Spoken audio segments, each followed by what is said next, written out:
বাংলার এক ছোট্ট গ্রাম ধনপাড়া। গ্রামের ধারে একটা বিশাল বটগাছ। সবাই একে বলে বটতলা মা।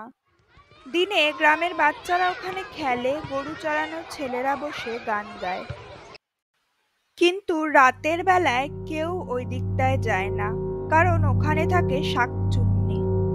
লোককথা বলে, বছর 10 আগে এক নববধূ রেখা স্বামীর অত্যাচারে বটগাছে গলায় দড়ি দিয়েছিল।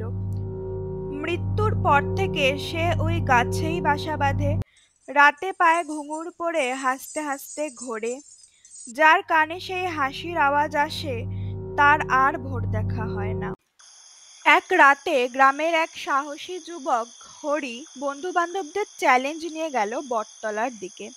হাতে লণ্ঠন, মুখে হাসি। দেখি তো ভূত বলে কিছু আছে নাকি। গাছটার নিচে গিয়ে সে শুনল চুড়ির ঠন ঠন আওয়াজ। বাতাস থেমে গেছে।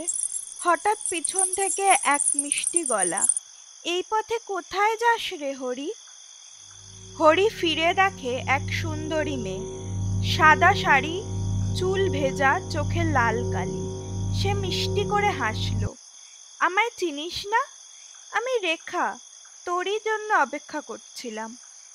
তারপরই কেমন যেন ঘুঙুরের শব্দে সব মিলিয়ে গেল। ভোরবেলায় গ্রামবাসীরা দেখে হরি গাছের ডালে ঝুলছে। আর সেই থেকেই যখনই পূর্ণিমার রাত আসে, বটতলার গাছ থেকে শোনা যায় ঘুঙুরের আওয়াজ।